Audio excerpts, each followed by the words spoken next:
हार्दिक रूप से अभिनंदन है आप लोग हमारे बीएफएम के मोस्ट एक्सपेक्टेड। अब देखिए ये जो हमारा सीरीज़ है ये पार्ट 3 है। इससे पहले मैंने पार्ट 1 और पार्ट 2 बना दिया हूँ दोस्तों। तो दोस्तों पहले वो दोनों सीरीज जाके देख लीजिए। ये जो पार्टिकुलर सीरीज है इसमें मैं मार्क्स 1 टाइप के क्वेश्चन जो पूछे जाते हैं उससे मैं डिस्कस करने वाला हूँ। तो जितने भी different types of marks 1 marks के क्वेश्चन बीएफए में पूछे जाते हैं, कुल मिलाकर 50 क्वेश्चन का ये सेट है। तो फ्रेंड्स आप लोग एक बार अपना खुद से ट्राई कीजिएगा। और दोस्तों इस वीडियो में हम लोग कुछ थ्योरी पार्ट को भी कवर करेंगे। जैसा कि एक क्वेश्चन को यदि हम लेते हैं तो उससे रिलेटेड जो थ्योरी है उससे भी हम लोग कवर करने का प्रयास करेंगे। तो अंत तक बने रहिएगा। जितने भी इंपॉर्टेंट क्वेश्चन हैं हम लोग सीक्वेंस वाइज कवर कर रहे हैं।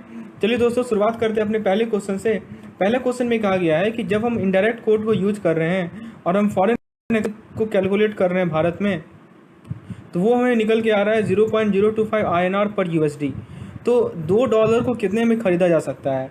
ऑप्शन ए है 0.05 INR, ऑप्शन बी 80 INR 80 रुपया, ऑप्शन सी है 40 रुपया और ऑप्शन डी है 90 रुपया। तो दोस्तों इस क्वेश्चन का करेक्ट आंसर है ऑप्शन नंबर बी यानी कि 80 INR। अब मैं समझाता हूँ। देखिए दोस्तों जो हमारा फॉरेन एक्सचेंज है उसको हम लोग कोट कर सकते हैं ऐसे। देखिए 44.8 USD पर INR। इसका क्या मतलब हुआ? इसका मतलब ये हुआ कि डॉलर को खरीदा जा रहा है या बेचा जा रहा है 48.8 INR इंडियन रुपीज़ में। तो दोस्तों ये इनडायरेक्ट कोड जो होता है वो हमें फॉरेन करेंसी का अमाउंट देता है।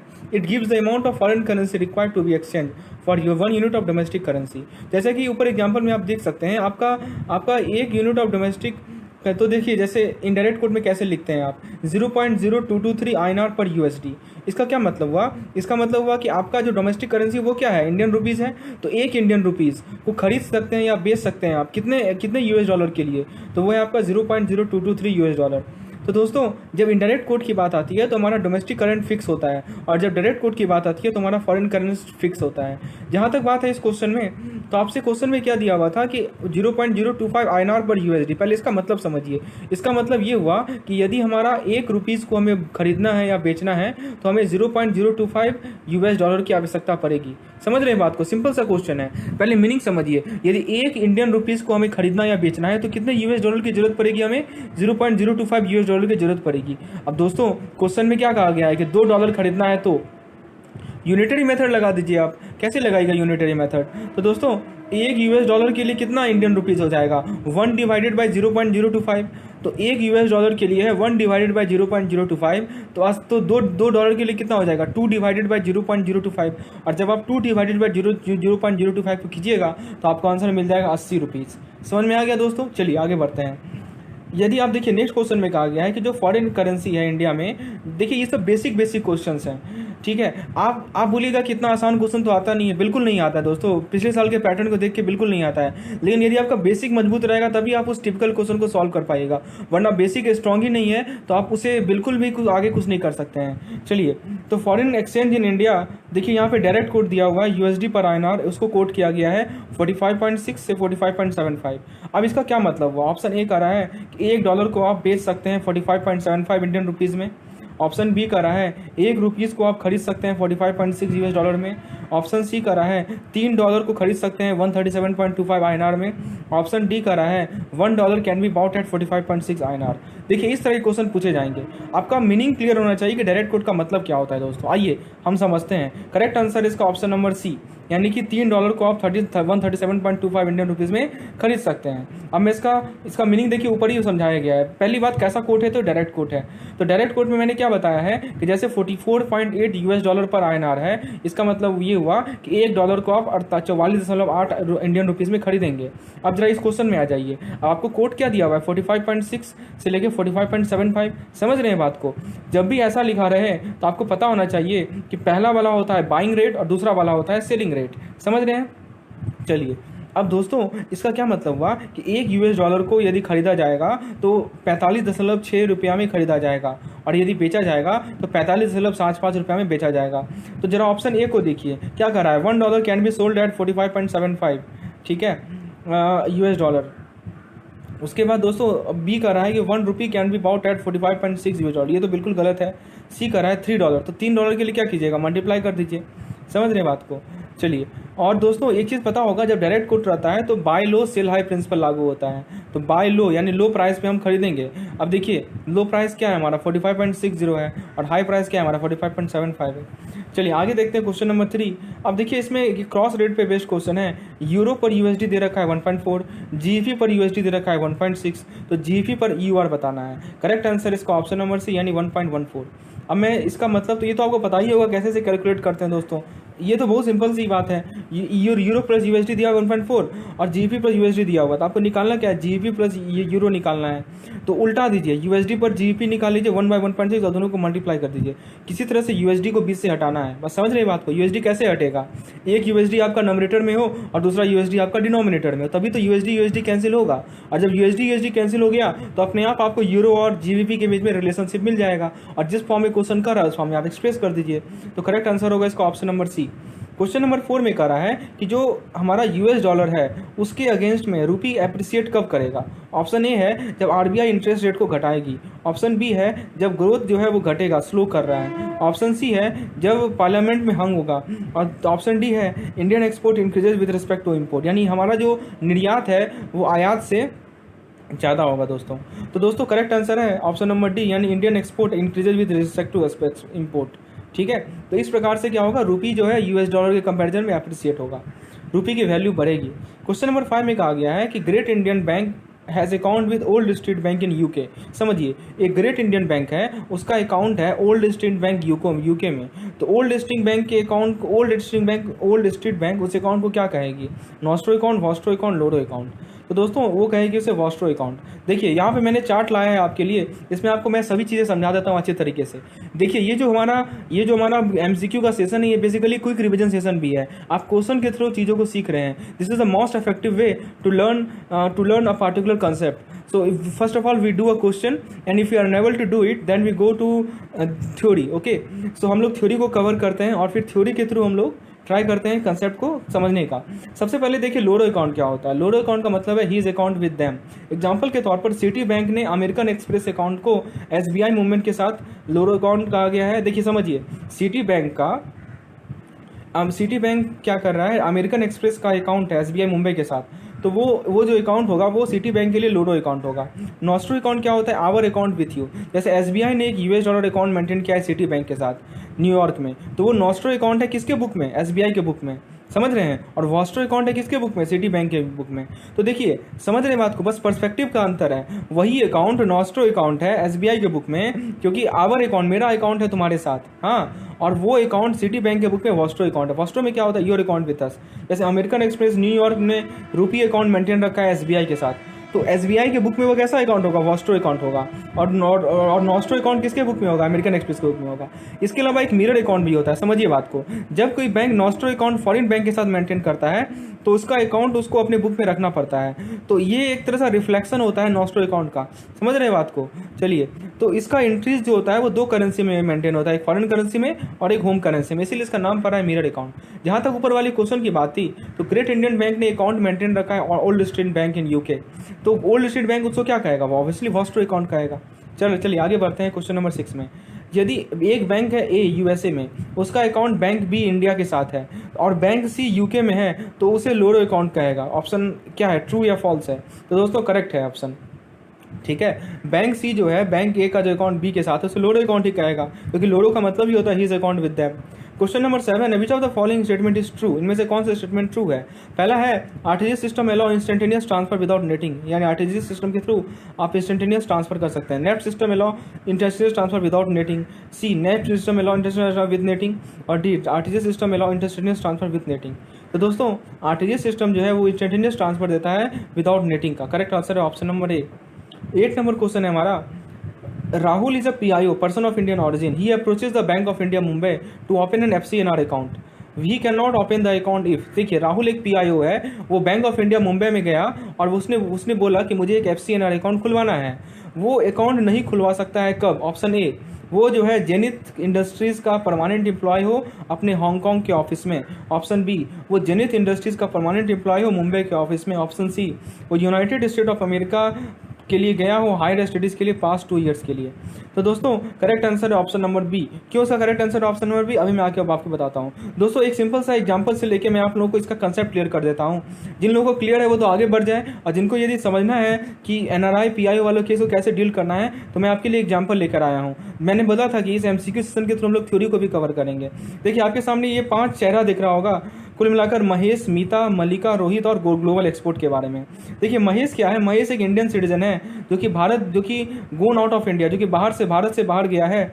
किस लिए? न्यूयॉर्क में परमानेंट एम्प्लॉय हो गया है वो। तो दोस्तों वो कहलाएगा एनआरआई। समझ रहे बात को? वो भारत से बाहर गया है और वो वहाँ का परमानेंट एम्प्लॉय हो गया, तो वो क्या कहलाएगा? एनआरआई कहलाएगा। मीता भारत की एक सिटीजन है जो कि सिडनी गई है अपने भाई से मिलने के लिए, और वो 10 दिन में लौट जाएगी। तो वो अभी भी भारत की रेजिडेंट है। फिर मल्लिका, वो भी एक पीआईओ है। मल्लिका क्या है दोस्तों? मल्लिका बेसिकली पीआईओ है, और वो मुंबई में अराइव की है ताकि वो कंपनी में काम कर सके। किस रूप में? तो फ्रंट लाइन मैनेजर के रूप में। तो दोस्तों इस केस में वो जो है भारत की रेसिडेंट है। समझ रहे बात को? चलिए उसके बाद रोहित के बारे में क्या कहा गया है कि वो एक इंडियन सिटीजन है, वो स्पेन में रह रहा है और वो अपने रिलेटिव को विजिट कर रहा है न्यू दिल्ली में 2 महीना के लिए, तो वो कहलाएगा नॉन रेजिडेंट इंडियन। और ग्लोबल एक्सपोर्ट के बारे में क्या कहा गया है दोस्तों? सभी पे केस स्टडी पूछा जा सकता है, तो आपका कंसेप्ट एकदम क्लियर होना चाहिए, और ये बेस्ट तरीका है चीज़ों को समझने का। ग्लोबल एक्सपोर्ट के बारे में क्या गया है कि उसका 60% ऑनरशिप राहुल के साथ है, एंड राहुल के बारे में मैंने बताया ही है। राहुल एक एनआरआई है जो कि यूनाइटेड स्टेट में रह रहा है, ठीक है। तो उसका जो कंपनी है उसको ओवरसीज कॉर्पोरेट बॉडी यानी ओसीबी कहते हैं, और ओसीबी का जो फैसिलिटी होता है वो जो इंडिविजुअल एनआरआई का होता है वही होता है। तो दोस्तों हम लोग बात कर रहे थे एफसीएनआर अकाउंट के बारे में। तो एफसीएनआर अकाउंट के बारे में एक पॉइंट याद रखिएगा, जैसा कि नाम में लिखा हुआ है foreign currency national resident, non resident.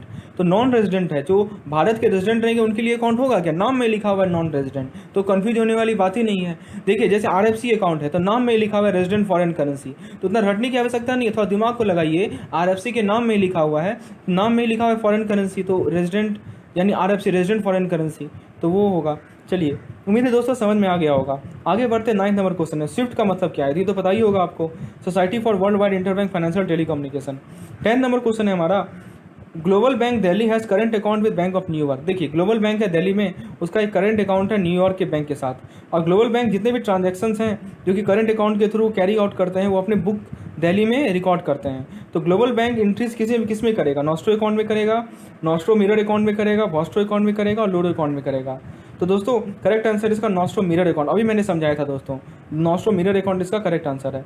आपको यदि दोबारा समझना है तो पीछे चले जाइए, मैंने आप लोगों को मिरर अकाउंट के बारे में समझाया है। सेम क्वेश्चन है हमारा।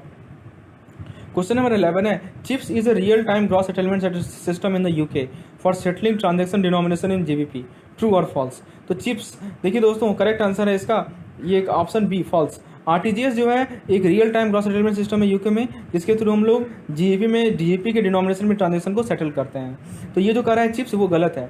देखिए आपके सामने मैंने जितने भी इंपॉर्टेंट पॉइंट्स है वो कलेक्ट किए हैं। चैप्स याद रखिएगा, चैप्स जो है रियल टाइम ग्रॉस सेटलमेंट है, आरटीजीएस सिस्टम है पूरे वर्ल्ड का, ये लंदन में बेस्ड है और चिप्स के ही प्रिंसिपल पे काम करता है।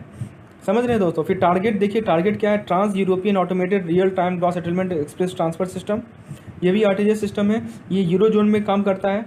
चलिए उसके बाद दोस्तों क्वेश्चन नंबर 12 को देखते हैं। Jason Fernandes is a Canadian citizen. Jason Fernandes जो है वो कनाडियन के निवासी हैं और उन्होंने रिजेंट कंस्ट्रक्शन मुंबई को ज्वाइन किया है जनरल मैनेजर के रूप में, और वो भारत के रेजिडेंट हैं। समझ रहे बात को? तो बताइए ये ट्रू है या फॉल्स है? ही इज़ रेजिडेंट ऑफ इंडिया, ये भारत के नागरिक हैं, ये सही है गलत है? बताइए। अभी मैंने कंसेप्ट बताया दोस्तों, तो दोस्तों ये ट्रू है।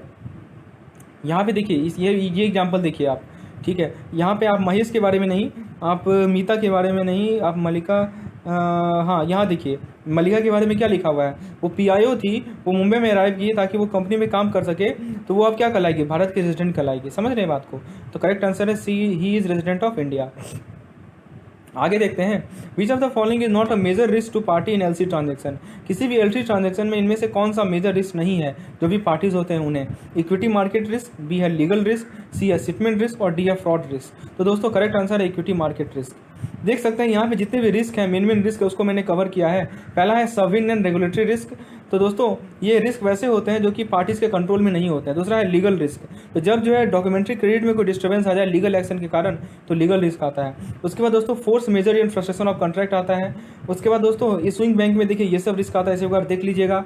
एप्लीकेंट को ये सब रिस्क आता है, देख लीजिएगा। एडवाइजिंग बैंक को ये रिस्क आता है, नॉमिनेटेड बैंक को ये रिस्क आता है। दोस्तों यदि इस पीडीएफ की रिक्वायरमेंट है आपको, यानी कि और भी जो पीडीएफ है वो मैं प्रोवाइड करता हूँ, आप मुझे नीचे व्हाट्सएप का नंबर आपको डिस्क्रिप्शन में मिलेगा, उस पर मुझे कॉन्टैक्ट कर सकते हैं।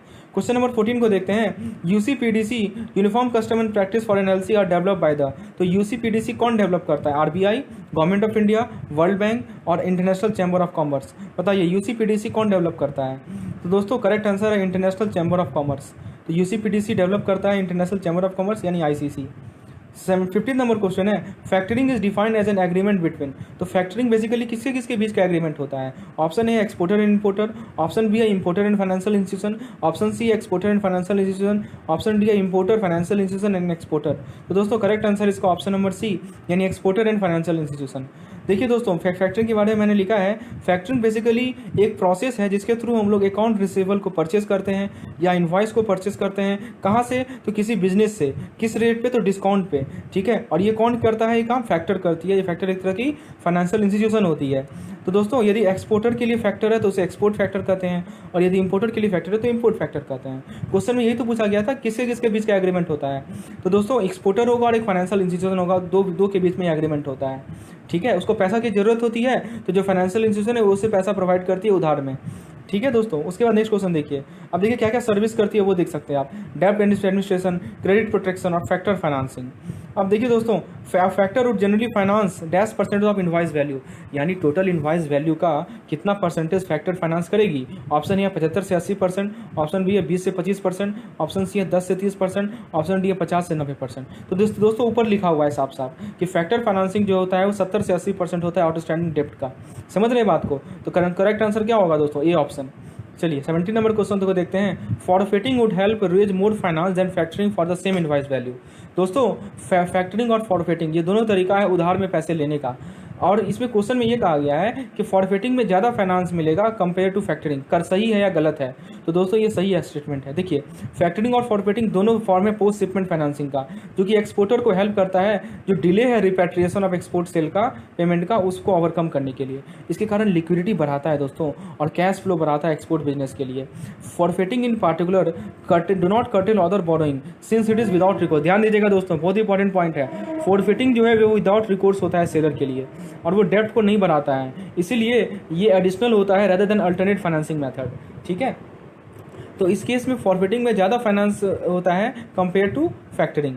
दोस्तों विदाउट रिकोर्स का मतलब तो आप लोगों को क्लियर ही होगा। चलिए आगे देखते हैं question number 18। Which of the following does not fall under post shipment finance operation for exporter. तो दोस्तों देखिए पोस्ट शिपमेंट फाइनेंसिंग ऑप्शन है हमारे लिए कुछ एक्सपोर्टर के लिए, इनमें से कौन सा उसके अंदर नहीं है? ए है advance against bill set on collection, यानी देखिए दोस्तों जिस बिल को आप कलेक्शन के लिए भेजे हैं उसके अगेंस्ट एडवांस। बी है आपका पैकिंग क्रेडिट, सी है आपका एक्सपोर्ट यूजांस बिल का परचेज, और डी है advance against on draw balance. तो इनमें से कौन सा नहीं है? ध्यान दीजिएगा, नहीं पूछा गया है, पोस्ट शिपमेंट फाइनेंसिंग में नहीं आता है दोस्तों। तो करेक्ट आंसर है परचेज ऑफ एक्सपोर्ट यूजांस बिल। देखिए दोस्तों मैंने आपके लिए एक चार्ट लाया है जिसमें मैंने जितने तरह के पोस्ट शिपमेंट फाइनेंस के होते हैं, डिफरेंट टाइप्स के फाइनेंस होते हैं, वो मैंने कलेक्ट किया है। देखिए पहला है हमारा एक्सपोर्ट बिल परचेज डिस्काउंटेड, दूसरा है हमारा एक्सपोर्ट बिल नेगोशिएटेड, तीसरा है advance against export bill Saint on collection basis, चौथा है advance against export bill export on consignment basis, पांचवा है advance against claim on duty due back, छठा है एडवांस अगेंस्ट अनड्रॉ बैलेंस। और दोस्तों उसके बाद आप देख सकते हैं ये सब है। तो फ्रेंड्स ये पार्टिकुलर पीडीएफ में जितने भी इंपॉर्टेंट पॉइंट्स हैं आप क्वेश्चन तो कवर कर ही रहे हैं, साथ साथ रिवाइज भी कर रहे हैं इंपॉर्टेंट टॉपिक्स को, और मैक्सिमम चांस है पूरा का पूरा कवरेज है मेरा हर एक टॉपिक का, मैक्सिमम चांस है क्वेश्चन इसी में से आने का, इसीलिए मैंने नाम भी रखा है मोस्ट एक्सपेक्टेड क्वेश्चंस। चलिए 19 नंबर क्वेश्चन को देखते हैं। इसमें पूछा गया है कि a risk is option A related to illness which do not affect human life, B related to event which do not affect the profit of an organisation, C related to unplanned event with financial consequences resulting in loss, D a certain event where the outcome is unknown. तो correct answer इसका option number C. 20वां number question है operational risk नहीं होगा कब? जब option A कह रहा है कि पोर्ट पे स्ट्राइक हो, दूसरा कह रहा है कि गुड्स को लोड नहीं किया गया हो और जिस डिज़ायर शिप है और वो रेन के कारण, मतलब बारिश हो रही है जिसके कारण गुड को लोड नहीं किया गया हो, सी सप्लाई जो सप्लायर है वो सप्लाई करने में लेट कर रहा हो। डी जो बायर है वो पेमेंट करने में लेट कर रहा हो। किस केस में नहीं होगा ये पूछा गया, ध्यान दीजिएगा दोस्तों, नहीं है ये पूछा गया है। करेक्ट आंसर इसका ऑप्शन बी, ठीक है। हाँ, यदि बारिश के कारण आप सामान को लोड नहीं कर पा रहे हैं तो ये ऑपरेशनल रिस्क है आपका, समझ रहे हैं। वो ऑपरेशनल रिस्क नहीं होगा दोस्तों। तो दोस्तों देखिए, ऑपरेशनल रिस्क कब होता है, जो ऑपरेशनल इशू के कारण होता है, या तो बायर के एंड पे हो, बायर के छोर पे हो, या सेलर के छोर पे हो। अब देखिए कुछ इशू मैंने दिखाया है, जैसे मान लीजिए कि सेलर फैक्ट्री के पे स्ट्राइक आ जाए, ठीक है, उस कारण हो सकता है टेक्नोलॉजी फेलियर हो जाए। तो ये सब कुछ हमारे करेक्ट आंसर ऑप्शन हैं। 21वां नंबर क्वेश्चन कहा गया है, इनमें से कौन सा गारंटी जो है post shipment advance against export incentive and receivable in form of cash assistant को कवर नहीं करता है, ठीक है। ऑप्शन ए है packing credit insurance, option B है export production financial guarantees, option C export financial guarantee, option D export performance indemnity. Correct answer है option number C, यानी एक्सपोर्ट फाइनेंशियल गारंटी। तो दोस्तों यहाँ पे मैंने आपके लिए एक चार्ट लाया है जिसमें मैंने आपको समझाया देखिए एक्सपोर्ट फाइनेंशियल गारंटी में क्या होता है। ये एक तरह का ओवरसीज लैंडिंग गारंटी है। जब bank in event of a bank financing overseas product providing a foreign currency loan to the contractor, the credit risk due to non payment by the contractor can be averted by the obtainment of this guarantee by the ECGC, ठीक है। चलिए उसके बाद देखिए इसको datas दी गई, इसको एक बार पढ़ लीजिएगा। नेक्स्ट क्वेश्चन है 22 नंबर, which of the following risk is not covered by standard policy, यानी स्टैंडर्ड पॉलिसी इनमें से कौन सा रिस्क कवर नहीं करती है। A exchange risk, B country risk, C credit risk और डी पॉलिटिकल रिस्क। तो दोस्तों स्टैंडर्ड पॉलिसी का करेक्ट आंसर एक्सचेंज रिस्क को कवर नहीं करती है। तो ECGC का जो स्टैंडर्ड पॉलिसी है वो समझिए। ECGC वेबसाइट ने कुछ स्टैंडर्ड पॉलिसी दी हैं वो रिस्क शिपमेंट के लिए, और ये पॉलिसी जो है कॉमर्शियल और पॉलिटिकल रिस्क को कवर करती है। ध्यान दीजिएगा, एक्सचेंज रिस्क को कवर ये नहीं करती है, ठीक है। देखिए पॉलिटिकल रिस्क कब एराइज होगा, जब मान लीजिए कि शॉर्ट टर्म क्रेडिट पे आप गुड को एक्सपोर्ट किए, ठीक है। तो इस ऐसे ये हमारे स्टैंडर्ड पॉलिसी के अंदर आता है, लेकिन ये जो एक्सचेंज रिस्क है वो कवर नहीं होता है दोस्तों। चलिए उसके बाद 23 नंबर क्वेश्चन है हमारा ECB एक्सटर्नल कमर्शियल बोरोइंग। देख सकते हैं हमारा डिफरेंट वैराइटीज का क्वेश्चन है। ECB can be availed against automatic route और अप्रूवल रूट। तो ECB को हम लोग ऑटोमेटिक रूट पे भी अवेल कर सकते हैं और अप्रूवल रूट पे भी अवेल कर सकते हैं। कौन सा सही है, ट्रू है या फॉल्स है?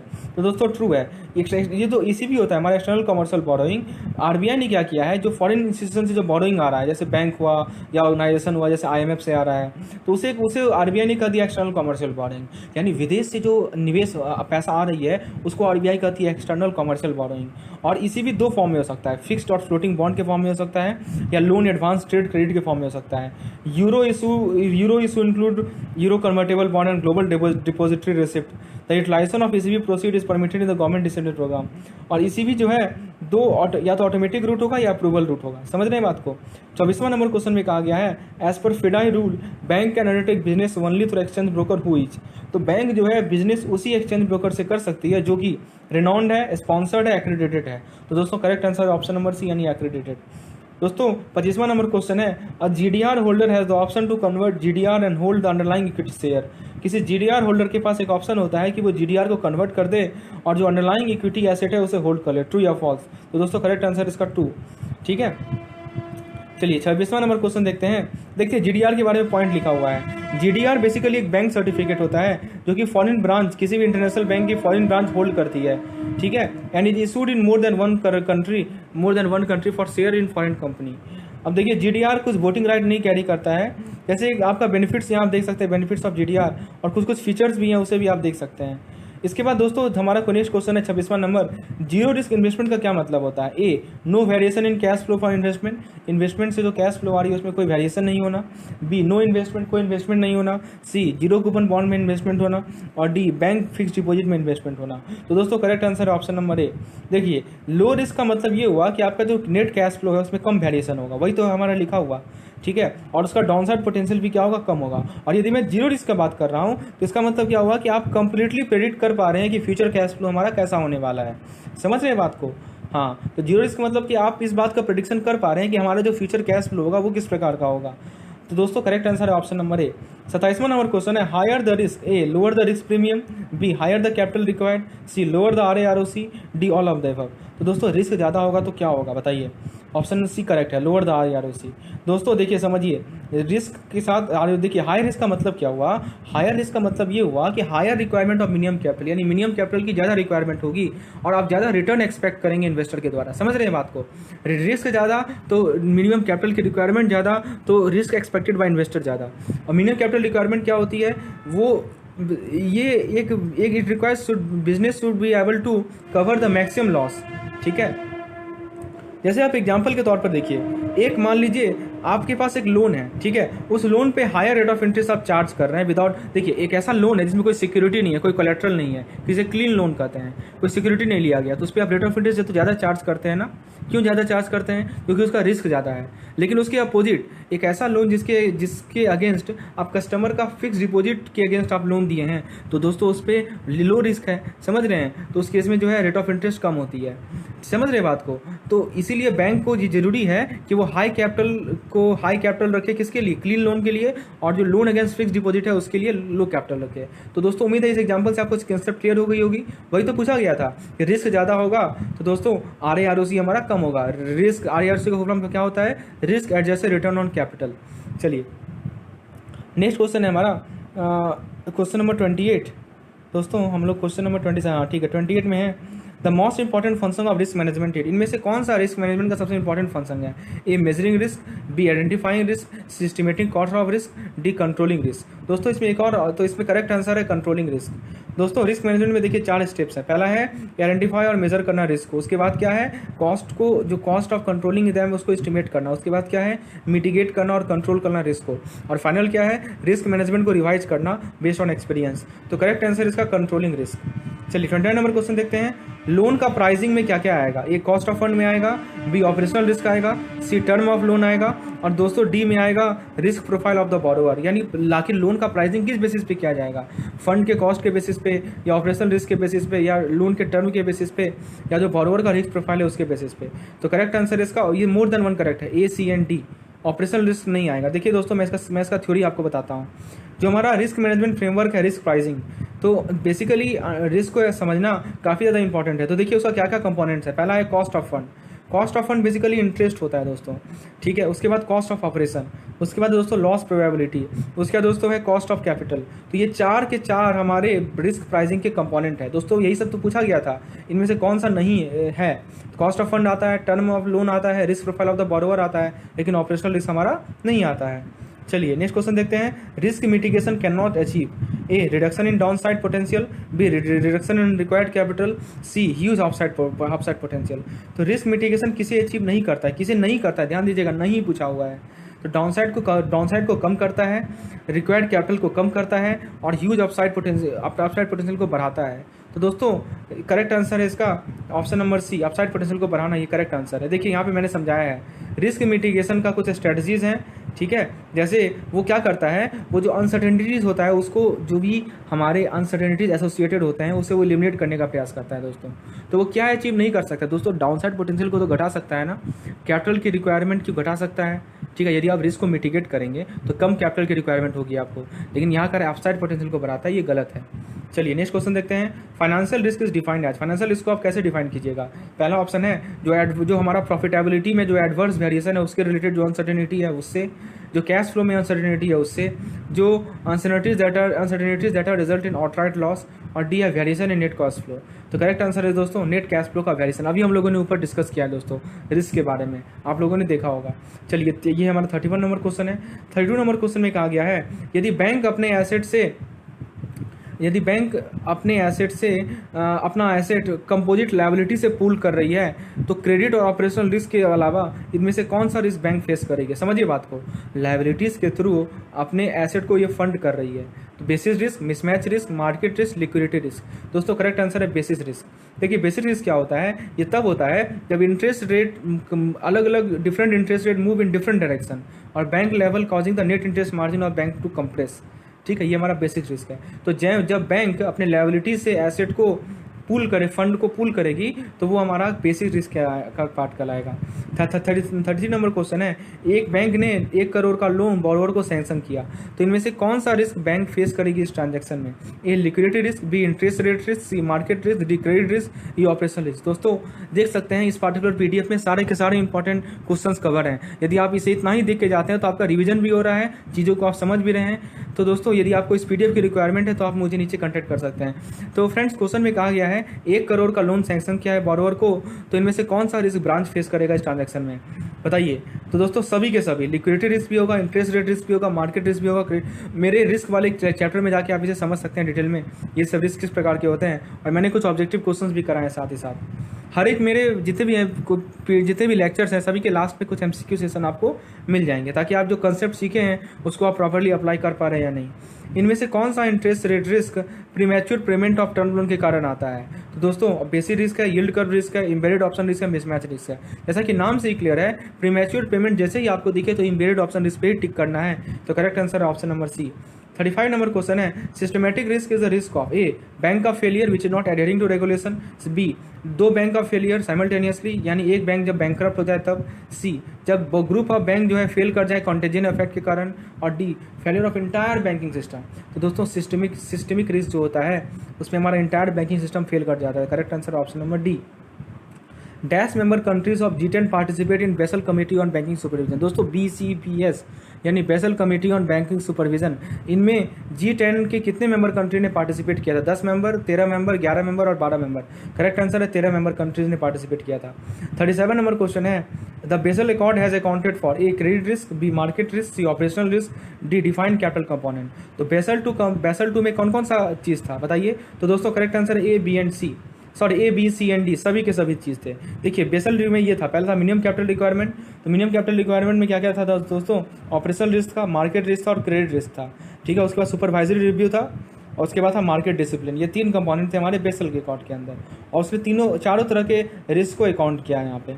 38 नंबर क्वेश्चन में है कि आप जो इंटरेस्ट रेट का सेंसिटिविटी है उसको कैसे मेजर कीजिएगा? पहला डेल्टा मेथड से, दूसरा मॉडिफाइड ड्यूरेशन मेथड से, तीसरा वॉलेटिलिटी से, या चौथा VAR से। दोस्तों हर एक इंटरेस्ट रेट का जो सेंसिटिविटी है उसका मेजरमेंट का अलग अलग टेक्निक होता है, जिसको मैंने अपने वीडियोस में समझाया है। आप मेरे मार्केट रिस्क वाली वीडियो में जाके उसे देख सकते हैं। तो दोस्तों जहाँ तक बात आई इंटरेस्ट रेट्स की सेंसिटिविटी की, तो उसको मेजर करते हैं हम लोग मॉडिफाइड ड्यूरेशन से। देखिए एक क्या क्या मेथड है हमारे पास सेंसिटिविटी मेजर करने का? पहला है बेसिक पॉइंट वैल्यू, दूसरा है ड्यूरेशन, ठीक है। उसके बाद दोस्तों मॉडिफाइड ड्यूरेशन, जो कि इस क्वेश्चन का करेक्ट आंसर है। देखिए मॉडिफाइड ड्यूरेशन को हम लोग प्राइस सेंसिटिविटी टू यील्ड को, ये तो पता ही होगा फॉर्मूला आपको ड्यूरेशन का, और ये फॉर्मूला भी पता होगा। देखिए मॉडिफाइड ड्यूरेशन का फॉर्मूला है Macaulay duration divided by 1 + y/k। Y क्या है? यील्ड टू मैच्योरिटी, और के क्या है? Compounding frequency. अब दोस्तों नेक्स्ट क्वेश्चन है, स्ट्रेस टेस्टिंग इंपॉर्टेंट क्यों है? ऑप्शन ए कर रहा है क्योंकि other measure of risk are complicated to calculate, यानी बाकी जो रिस्क के मेजरमेंट हैं उसको कैलकुलेट करने में कॉम्प्लिकेसी है। दूसरा ऑप्शन कर रहा है VAR को रिप्लेस कर सकते हैं हम लोग स्ट्रेस टेस्टिंग से। तीसरा ऑप्शन कर रहा है स्ट्रेस टेस्टिंग सिंपल इंप्लीमेंट करना। चौथा ऑप्शन कर रहा है कि स्ट्रेस टेस्टिंग के थ्रू हम लोग ये एनालाइज कर पाते हैं कि हमारा जो इकोनॉमी में एक्सट्रीम मूव्स है उसका क्या एक्सपोजर है। तो ऑब्वियसली बात है ऑप्शन डी करेक्ट है। स्ट्रेस टेस्टिंग के बारे में डिटेल में यहाँ देख सकते हैं। दोस्तों VAR एनफ नहीं है जो रिस्क, उस रिस्क को कैप्चर करना जो कि इकोनॉमी में एम्बेडेड है। तो ज़्यादा बेटर अंडरस्टैंडिंग के लिए रिस्क के बारे में तो हम लोग स्ट्रेस टेस्टिंग का जरूरी है। इसमें क्या करते हैं हम लोग अलग अलग एजम्पशन को स्ट्रेस करते हैं, जैसे इंटरेस्ट रेट का लेवल को, यानी तो एसेट के वैल्यू को, ताकि हमें क्लियर पिक्चर मिल सके कि एक्सट्रीम सिचुएशन में क्या हो सकता है। दोस्तों समझ रहे बात को? एक्सट्रीम याद रखिएगा, कीवर्ड है एक्सट्रीम। स्ट्रेस टेस्टिंग का फ़ायदा ये है एक्सट्रीम सिचुएशन में क्या इफेक्ट होगा उसको हम लोग देख सकते हैं, ठीक है। तो ये याद रखिएगा। 14 नंबर क्वेश्चन पे आते हैं हम लोग। Which kind of risk should be attributed to an asset that can not be sold in market? जिस एसेट को आप मार्केट में नहीं बेच सकते हैं उस एसेट के लिए कौन सा रिस्क एट्रीब्यूट जिम्मेवार है? Counter party risk, asset liquidation risk, operational risk और मार्केट रिस्क। तो दोस्तों करेक्ट आंसर है asset liquidation risk. 41 number question में कहा गया है एक बॉन्ड है जिसका BBB दे रखा है 400, दूसरा बॉन्ड B है जिसका BBB दे रखा है 300। एक बैंक ने बॉन्ड A का 1 यूनिट खरीदा और बॉन्ड B का 2 यूनिट खरीदा, तो उस पर कितना प्रॉफिट एंड लॉस होगा यदि इंटरेस्ट रेट जो है 3 बेसिस पॉइंट से बढ़ जाए? बहुत बढ़िया क्वेश्चन है। दोस्तों ए है 3000 का प्रॉफिट, बी है 3000 का लॉस, सी है 1000 रुपये का प्रॉफिट और डी है 1000 रुपये का लॉस। आइए मैं समझाता हूँ दोस्तों। करेक्ट आंसर है ऑप्शन बी। देखिए सिंपल सी बात है। बताइए पहले पहले बैंक ए का बात करते हैं। तो बॉन्ड ए का बेसिक वैल्यू पॉइंट वैल्यू कितना है, 400 रुपया है। चलिए, और बैंक ए ने, और जो बैंक है उसने ए बॉन्ड का कितना यूनिट खरीदा है, 1 यूनिट खरीदा है। तो दोस्तों 1 यूनिट का प्राइस कितना है, 400 ही तो है। तो यानी कि हमारा जो प्रॉफिट एंड लॉस होगा वो क्या हो गया, वो हमारा 1 टाइम्स 400 हो गया। और जहाँ तक बात है दूसरे वाले बॉन्ड की, बॉन्ड बी की, उसका बेसिक पॉइंट वैल्यू है 300 रुपया, ठीक है। और यहाँ पे क्या लिखा है कि इंटरेस्ट रेट जो है वो 3 बेसिस पॉइंट। अरे बहुत सिंपल सा बात है। बेसिक पॉइंट वैल्यू होता क्या, आप ये बताइए। बेसिक पॉइंट वैल्यू ये होता है कि आपका यदि जो, देखिए ये बेसिकली रेशियो होता है। मैं सिंपल भाषा में समझा रहा हूँ दोस्तों, इसको दिमाग में बैठा लीजिए। Basic point value basically ratio है। किस चीज़ का रेशियो है, तो नंबरेटर में आप लिखते हैं चेंज इन प्राइस को और डिनोमिनेटर में लिखते हैं चेंज इन यील्ड को। तो समझिए बात को, यदि आपका यील्ड 1 यूनिट चेंज हो रहा है तो उसके कारण आपके प्राइस पे क्या इफेक्ट, आपके मार्केट प्राइस पे क्या इफेक्ट हो रहा है, वही तो है हमारा बेसिक पॉइंट वैल्यू। समझ रहे बात को। Basic point value is nothing but change in market price because of change in 1 unit of your yield, 1 unit of your yield. समझ में आ गया दोस्तों। इस केस में यील्ड हमारा कितना चेंज हो रहा है ये तो बताइए। इंटरेस्ट रेट जो है हमारा वही तो है, तो वो 3 बेसिस पॉइंट बढ़ गया है। तो अल्टीमेटली आप क्या कीजिएगा, 1 टाइम्स 400 प्लस 2 टाइम्स 300 इंटू 3, ठीक है। इसे सॉल्व कीजिएगा तो आपको आंसर मिल जाएगा 3000। और दोस्तों ये हमारा लॉस होगा। चलिए इस केस में हमें क्या होगा, लॉस होगा। आप बेसिक पॉइंट वैल्यू को देख सकते हैं, यहाँ पे मैंने अच्छी तरीके से समझाया है। ये basically 1 basis point change market yield के कारण जो हमारा बॉन्ड के वैल्यू में चेंज आता है उसे बीपीवी कहते हैं।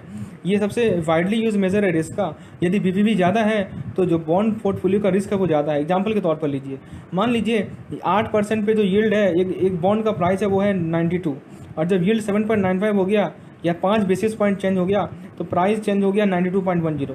तो बीपीवी कैसे निकालेगा, वो है हमारा 0.02। और बैंक यदि 1 crore worth of this bond, यानी जिसका फेस वैल्यू 100 है, उसे होल्ड करती है तो बैंक को गेन कितना होगा बताइए, मल्टीप्लाई कर दीजिए, 2000 रुपये का गेन होगा, ठीक है। अब मान लीजिए कि 8 साल का 8% सेमी एनुअल बॉन्ड, इसका बीपीवी 500 है और यील्ड जो है वो 5 बेसिस पॉइंट बढ़ गया, तो जो बॉन्ड का प्राइस है वो घट जाएगा 2500 से। दोस्तों इसको ध्यान से पढ़िएगा, यहाँ पे बहुत इंपॉर्टेंट क्वेश्चन लिखा गया है, कंसेप्ट लिखा गया है, इसको समझने का प्रयास कीजिए।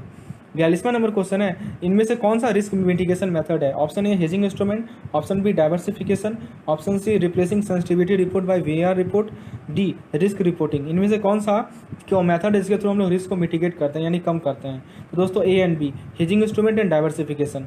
देखिए रिस्क मिटिगेशन के लिए हमारे पास कुछ मेथड्स हैं, जैसे आप कर सकते हैं हेजिंग इंस्ट्रूमेंट को होल्ड करके या वेल डाइवर्सिफाइड पोर्टफोलियो को होल्ड करके, ठीक है। जैसे ऑप्शन जो है वो हेजिंग इंस्ट्रूमेंट का बेस्ट एग्जांपल है, ठीक है, जो कि एक राइट है लेकिन ऑब्लिगेशन नहीं है होल्डर को सेल करने के लिए। और डाइवर्सिफिकेशन के कारण क्या होगा, अलग अलग वोलेटिलिटी हो जाएगा compare to volatility of an single instrument. समझ रहे हैं। जैसे एग्जांपल के तौर पर ले लीजिए, एक पोर्टफोलियो है जिसमें बॉन्ड जिसका बीपीवी वैल्यू 400 है उसे होल्ड किया गया है। आप बीपीवी को रिड्यूस करेंगे तो क्या करेंगे, आप एक नया बॉन्ड खोल देंगे जिसका ड्यूरेशन जो है 400 से कम है, ठीक है दोस्तों। तो इस प्रकार से सेंसिटिविटी को मैनेज किया जाता है। चलिए नेक्स्ट क्वेश्चन है, credit risk consist of. Credit risk में क्या आता है, default risk only, default risk and spread risk, spread risk only, interest rate risk. तो दोस्तों करेक्ट आंसर है ऑप्शन बी यानी डिफॉल्ट एंड स्प्रेड रिस्क। देखिए ये चार्ट मैंने आपके लिए लाया है, इसमें जितने तरह के क्रेडिट रिस्क है सब कुछ मैंने इन्वॉल्व किया है। 3 तरह के क्रेडिट रिस्क हैं ब्रॉड लेवल पे, पोर्टफोलियो रिस्क, ट्रांजैक्शन रिस्क और सॉवरेन रिस्क और कंट्री रिस्क। पोर्टफोलियो रिस्क का 2 पार्ट है, कंसंट्रेशन रिस्क और सिस्टमैटिक रिस्क। ट्रांजैक्शन रिस्क का 3 कंपोनेंट है, default risk, credit spread risk और डाउनग्रेड रिस्क। तो दोस्तों देख सकते हैं जितने रिस्क यहाँ पे लिखे गए हैं उसमें डिफॉल्ट और क्रेडिट स्प्रेड ही आते हैं, इंटरेस्ट रेट रिस्क को क्रेडिट रिस्क से कोई मतलब नहीं है। तो फ्रेंड्स यदि इस पीडीएफ की रिक्वायरमेंट है तो नीचे आप व्हाट्सएप पे मुझे कंसल्ट कीजिए। तो आप देख सकते हैं इस तरह का मेरे पास काफ़ी ज़्यादा एमसीक्यू का सेट है, ताकि आप लोग 50-50 क्वेश्चन का सेट है।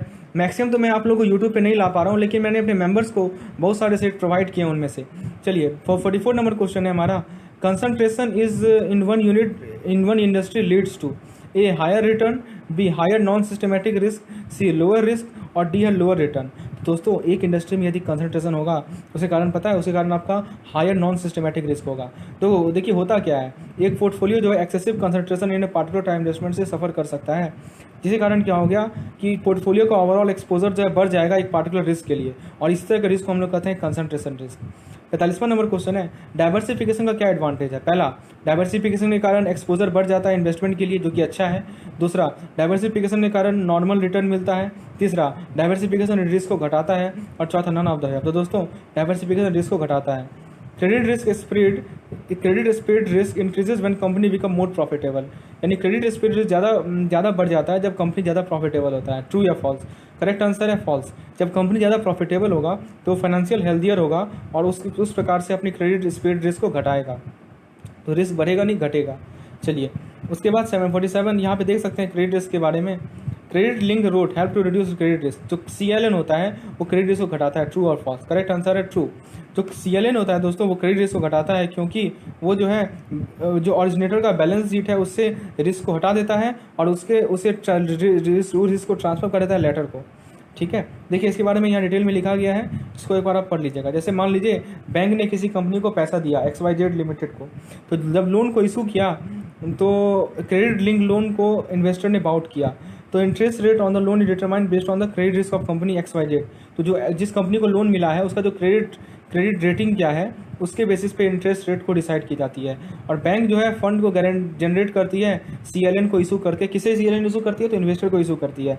यदि कंपनी XYZ सॉल्वेंट हो जाएगा, मान लीजिए दिवालिया हो जाएगा, तो बैंक का ऑब्लिगेशन है कि वो जो है नोट को फुल में पे करेगा। और यदि वो बैंकरप्ट हो जाएगा दोस्तों, तो दोस्तों जो नोट होल्डर इन्वेस्टर है वो जो है कंपनी का क्रेडिटर हो जाएंगे और जो है कंपनी के लोन को रिसीव करेंगे। समझ रहे हैं बात को? चलिए 48 नंबर क्वेश्चन है, ऑपरेशनल रिस्क किस कारण से होता है? इनएडिक्वेट और fail internal process, people in system, external event और डिफॉल्ट। दोस्तों करेक्ट आंसर है इसका मार्केट प्राइस। तो दोस्तों A, B and C, internal default और मार्केट प्राइस फ्लक्चुएशन के कारण ऑपरेशनल रिस्क आपका नहीं होता है दोस्तों। यहाँ पे देखिए किस कारण से होता है, मैंने यहाँ नोट कर दिया है, people risk, process risk, technology risk. 49 number question है, identifying and assessing all risk related to operation of an organization is the responsibility of. ये किसकी जिम्मेवारी है कि ये आइडेंटिफाई करो और एसेस करो कि किसी भी ऑर्गेनाइजेशन के ऑपरेशन के लिए कौन कौन से रिस्क इन्वॉल्व है। IT department, operation risk management department, user of the IT system और चीफ रिस्क ऑफिसर। तो करेक्ट आंसर है ऑप्शन नंबर C। आप देख सकते हैं यहाँ पे मैंने ऑर्गेनाइजेशन स्ट्रक्चर भी दिया है, board of director, operational risk management committee, operational risk management department, सबका फंक्शन यहाँ पे लिखा गया है, एक बार देख लीजिएगा। लास्ट क्वेश्चन है हमारा इस सेशन का, in basic indicator approach the minimum capital requirement for operational risk calculated by. यानी दोस्तों जो हमारा बेसिक इंडिकेटर अप्रोच है उसमें हम लोग ऑपरेशनल रिस्क का मिनिमम कैपिटल रिक्वायरमेंट कैसे कैलकुलेट करते हैं। Option A, gross annual income of bank को यूज़ करके। Option B, gross annual income business line को यूज़ करके। Option C, vast amount of data को मेंटेन करके। ठीक है, करेक्ट आंसर इसका gross income of business line को यूज़ करके। तो दोस्तों आप देख सकते हैं BI के बारे में लिखा गया है, ये सिंपलेस्ट अप्रोच है जो कि बैसल 2 के द्वारा रिकमेंड किया गया था। इस अप्रोच से आप ऑपरेशनल रिस्क को मेजर कर सकते हैं। 3 साल का एवरेज, इसके बारे में मेरा केस स्टडी भी वीडियोस अवेलेबल है हमारे चैनल पे। तो दोस्तों हम लोग ईयर का एवरेज लेते हैं, ठीक है, 3 साल का लेते हैं और उस बेसिस पे कैलकुलेट करते हैं। तो फ्रेंड्स ये था हमारा आज का लेसन। उम्मीद है दोस्तों चीज़ें आपको समझ में आ रही होंगी। तो फ्रेंड्स एक लाइक जरूर कर दीजिएगा इस पार्टिकुलर लेसन को। और फ्रेंड्स यदि आपको चीज़ें समझ में आ रही हैं और भी लोगों को साथ जोड़िए इस चैनल के साथ, ताकि उनका भी CIB अच्छे तरीके से निकले। उम्मीद है दोस्तों आपका BFM आपका कंसेप्ट क्लियर हो रहा होगा। और यदि आपको इस PDF की रिक्वायरमेंट है तो नीचे व्हाट्सएप का नंबर है, इस पर आप मुझे कॉन्टैक्ट कर सकते हैं। धन्यवाद। अभिनंदन करता हूं आप लोगों का हमारे JIB मेड सिंपल के इस चैनल में। तो दोस्तों ये हमारा most expected MCQ for BFM का पार्ट 4 है। इससे पहले हमारे चैनल पे 3 पार्ट इस पार्टिकुलर MCQ टाइप के आ चुके हैं, जिसका आप लोग यदि आपने नहीं देखा है तो पहले जाके उसे देख लें, ताकि आपका कंसेप्ट देखिए। ये जो MCQs हैं वो डिफरेंट टॉपिक से कलेक्ट किए गए हैं और दोस्तों ज़्यादा चांस है इसे पूछे जाने के। तो दोस्तों यदि आपने वो वीडियो नहीं देखा है तो आप उसे जाकर देखिए, मेरे प्रीवियस ईयर क्वेश्चंस वाली प्लेलिस्ट में वो अवेलेबल है। और आप मेरे डिफरेंट टाइप ऑफ जो सेगमेंट्स मैंने बनाए हैं, जैसे क्विक रिवीजन सेशन हर एक मॉड्यूल का, प्रीवियस ईयर क्वेश्चंस, फिर MCQs, आप लोग उसका फ़ायदा उठा सकते हैं अपने एग्जामिनेशन से पहले, क्योंकि आपको इस चैनल पे मिल जाएगा।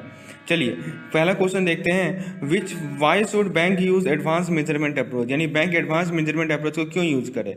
ऑप्शन ए कह रहा है कि जो कैपिटल चार्ज है वो लेस हो जाएगा, वो माइट टर्न आउट लेस। दूसरा ऑप्शन कह रहा है it is easier than standardise approach, यानी कि ये जो एडवांस मेजरमेंट अप्रोच है वो स्टैंडर्डाइज अप्रोच से आसान है। तीसरा कह रहा है कि बैंकिंग सेक्टर ने कॉम्पिटिटिव हो गया है। और चौथा ऑप्शन कह रहा है कि बैसल 2 इंसिस्ट करता है एडवांस अप्रोच पे। तो दोस्तों करेक्ट आंसर इसका ऑप्शन नंबर है, यानी कि एडवांस मेजरमेंट अप्रोच को यूज बैंक इसलिए करे क्योंकि कैपिटल चार्ज जो है सीसी जो है वो कम हो जाएगा। देखिए एडवांस मेजरमेंट अप्रोच में होता क्या है, बैंक अपना अप्रोच स्टैब्लिश करती है ताकि वो ऑपरेशनल रिस्क बेस को मेजर कर पाए इंटरनल डाटा ऑपरेशन लॉस के बेसिस पे। देखिए फॉर्मूला आपके सामने है, under root probability of occurrence into probability of loss into 1 minus impact of control. Basel two accord के अनुसार bank can use advance measurement approach if it satisfy the following criteria. ठीक है, देख सकते हैं क्राइटेरिया आपके सामने लिखा हुआ है कि सीनियर मैनेजमेंट जो एक्टिवली इन्वॉल्व है, मॉनिटरिंग ऑपरेशनल रिस्क। ठीक है दोस्तों, तो ये सब कुछ क्राइटेरिया है और करेक्ट आंसर है दोस्तों कि कैपिटल चार्ज जो है वो कम हो जाएगा। ये इसका फायदा है एडवांस मैनेजमेंट अप्रोच अप्लाई करने का।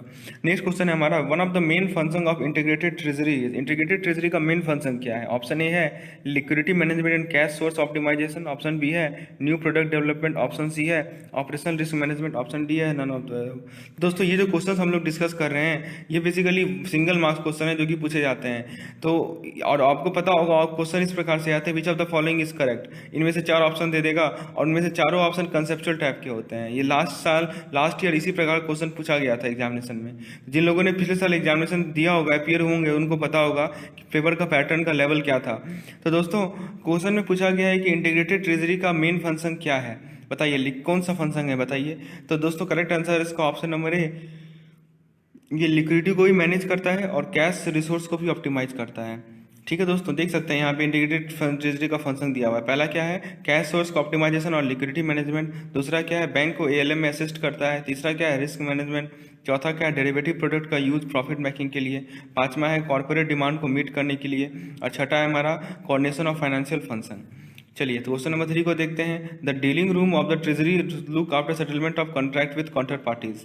देखिए जो हमारा काउंटर पार्टीज के साथ जो कॉन्ट्रैक्ट हो रहा है उसके सेटलमेंट को डीलिंग रूम, ट्रेजरी का डीलिंग रूम देखता है। करेक्ट, ट्रू है या फॉल्स है?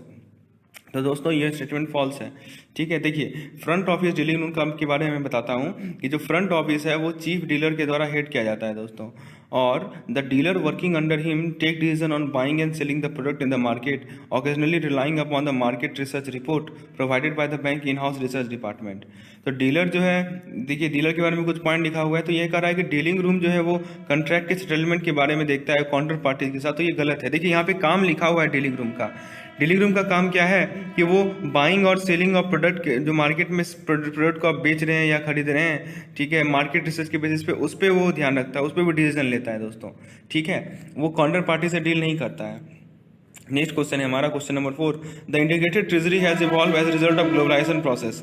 यानी जो इंटीग्रेटेड ट्रेजरी है उसका वो ग्लोबलाइजेशन प्रोसेस के कारण इवॉल्व आउट हुआ है। करेक्ट है या फॉल्स है? तो दोस्तों ये स्टेटमेंट हमारा करेक्ट है। इंटीग्रेटेड ट्रेजरी जो है वो ग्लोबलाइजेशन प्रोसेस के रिजल्ट से इवॉल्व हुआ है, तो option A is correct. Question number 5 है, which department report to chief risk officer. यानी चीफ रिस्क ऑफिसर को कौन डिपार्टमेंट रिपोर्ट करती है? Back office, front office, mid office, all of the above. तो दोस्तों इसका करेक्ट आंसर है मिड ऑफिस। ठीक है, ऑप्शन नंबर सी। देखिए मिड ऑफिस का काम मैंने यहाँ लिखा है, mid office serve as a link between treasury administration and dealing room. तो डीलिंग रूम और ट्रेजरी एडमिनिस्ट्रेशन के बीच का ये मिड ऑफिस लिंक होता है। इसका काम होता है कि वो डीलर को एडवाइस करे कि जो इन्वेस्टमेंट है उस पर रिस्क क्या क्या है, उसके लिमिट को डिफाइन करे, स्टॉप लॉस के लिमिट को डिफाइन करे, और बैलेंस शीट मैनेजमेंट का। और ये CRO या जो हेड ऑफ ट्रेजरी होते हैं उनको ये रिपोर्ट करता है। ठीक है, तो इसको इम्प्लीमेंट करना होता है policy recommendation of risk management committee. तो याद रखिएगा मिड ऑफिस का काम है कि वो CRO को रिपोर्ट करता है। क्वेश्चन नंबर 6 है हमारा, notice money is the money लोन्ड by bank that must be repaid on the next working days. True या फॉल्स? नोटिस मनी के बारे में पूछा गया दोस्तों, क्या ये वो पैसा है जो कि बैंक को अगले वर्किंग डे में रिपेड करना होगा? तो दोस्तों ऑप्शन तो ये साफ साफ गलत है। नोटिस मनी क्या होता है? नोटिस मनी वो पैसा होता है जो कि बैंक लोन देती है, जो कि 14 दिन के अंदर आप रिपे कर सकते हैं। तो ऑप्शन बी करेक्ट है दोस्तों। क्वेश्चन नंबर 7 में पूछा गया है, liquidity adjustment facility of the RBI is intended to meet the financial requirement of eligible institution. यानी LAF जो है RBI का, उसके थ्रू आप लोग किसी एलिजिबल इंस्टीट्यूशन के फाइनेंशियल रिक्वायरमेंट को मीट कर सकते हैं। ट्रू या फॉल्स? तो दोस्तों ये स्टेटमेंट बिल्कुल ही गलत है। LAF का देखिए फंक्शन बताता हूँ। LAF का काम ये है कि वो day to day liquidity mismatch system में को मीट करे। ठीक है, LAF स्कीम के अंदर क्या होता है, रेपो ऑक्शन होता है, रिवर्स रेपो ऑक्शन होता है, समझ रहे हैं, वो डेली बेसिस पे है।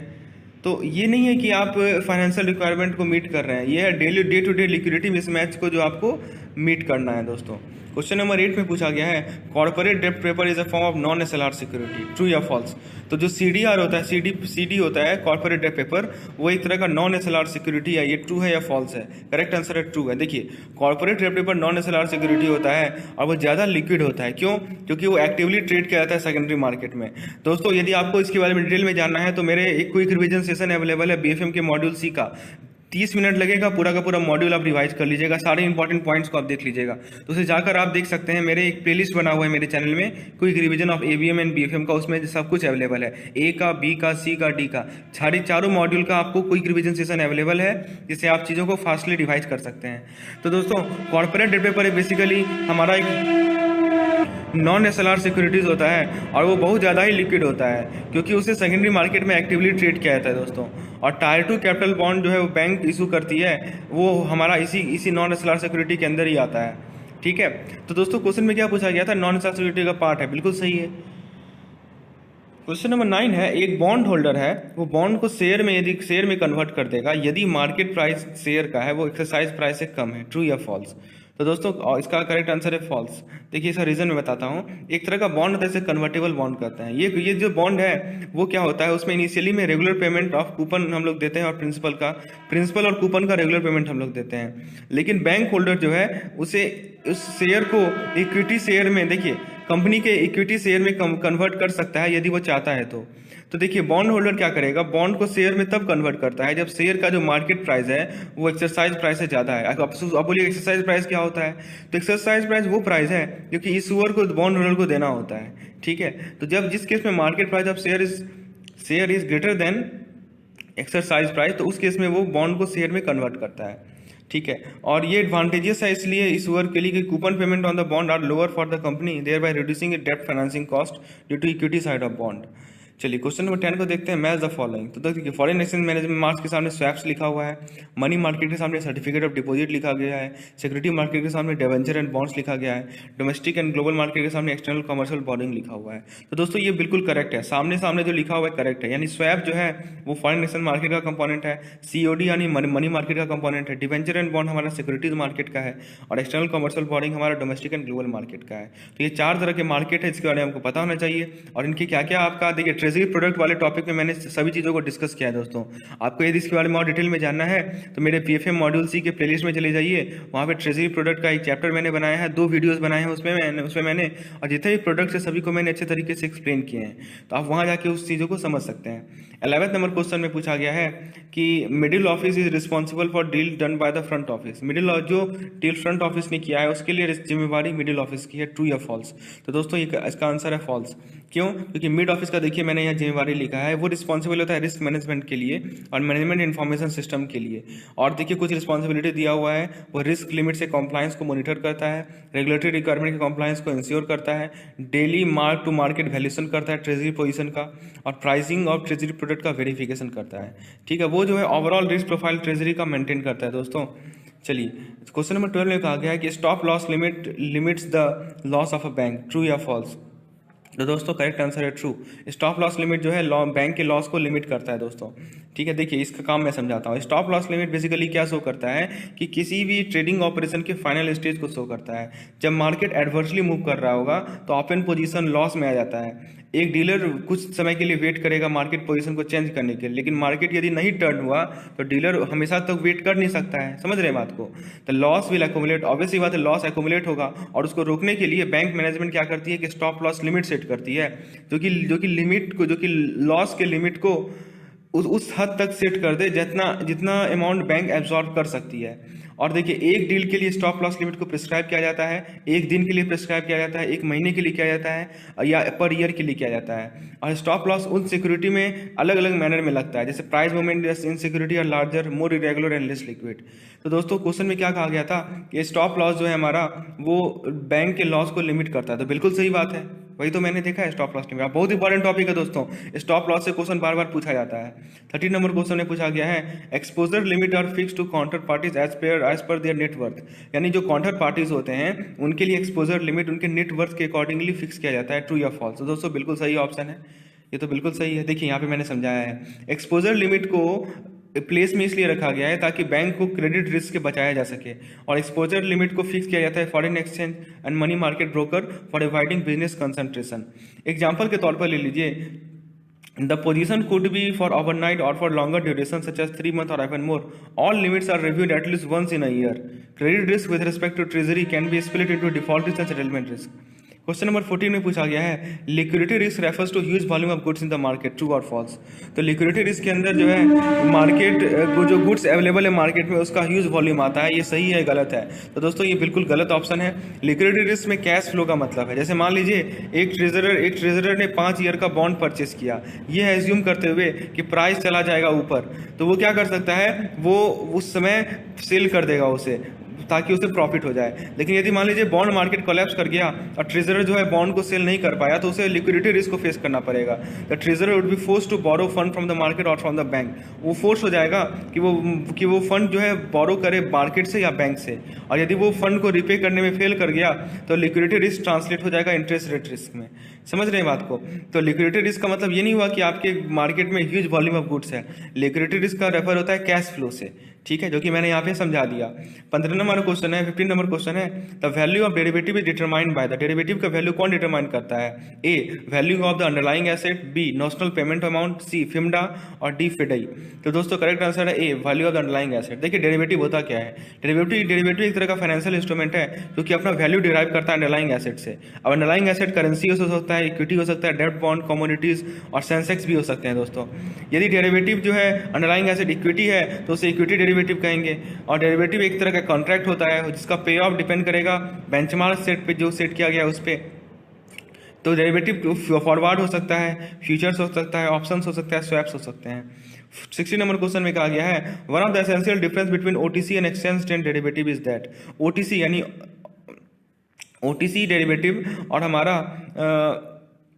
एक्सचेंज ट्रेडेड डेरिवेटिव के बीच में डिफरेंस क्या है दोस्तों? पहला है OTC derivative are cheaper while exchange derivative are costly.